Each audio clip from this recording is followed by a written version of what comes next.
Hi everyone, this short video is going to talk about the elements of argument. It's really important that you've already done the reading before you view this video because the reading is much more in depth and this is kind of just a review of the most important information. So argument is comprised of a few different elements: the claim, reasons, evidence, and counter arguments. To have a complete argument, you have to have all four of these. Let's talk about the formula. So all arguments include a claim and the reasons for that claim, but those claims and reasons are balanced or supported on top of evidence.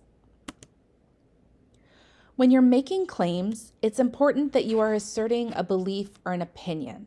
Now, it's not a matter of taste, so you can't say something like, asparagus is the best vegetable. That's kind of a matter of taste. It's nothing that can be proven. These are not factual statements. So if they've already been proven true or false or supported by so much evidence that there's no argument against it, that would not be a claim.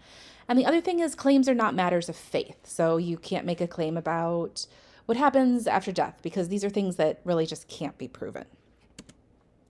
So claims always have to be able to be supported by evidence. If it's not a statement that you could find evidence to support it, then it's not a claim.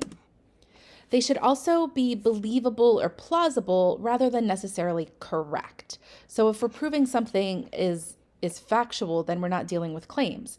Instead, most academic arguments are going to talk about we should kind of accept this as a possibility, or that this particular claim should be seen as plausible rather than absolute. And finally, your claim has to represent one out of at least 2 points of view. So that means that there has to be somebody out there who has a different opinion about the statement that you're making. Otherwise, it's not a claim, it's a fact. So for every claim you have to provide reasons.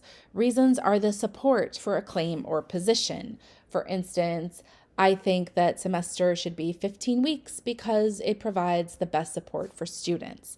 Reasons are usually able to be identified with those because statements. Something is true or something is plausible because. We should accept this claim because.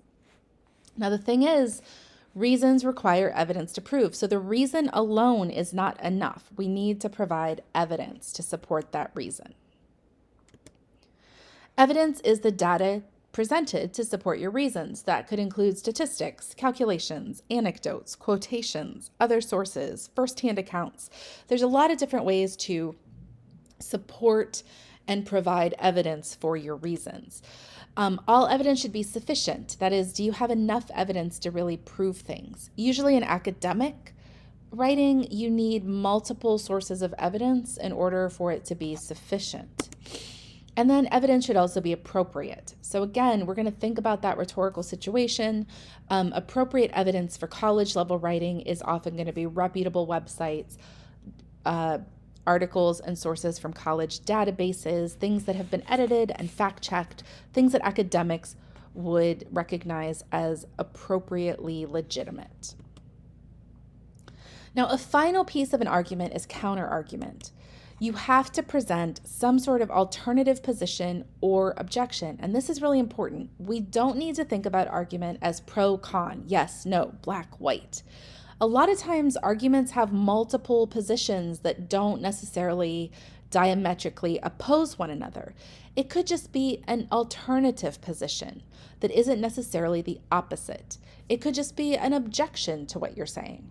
It's really important in your argument that you are acknowledging those counter arguments and then refuting and countering them, because that shows that this is something that is still up for debate and that you are acknowledging them.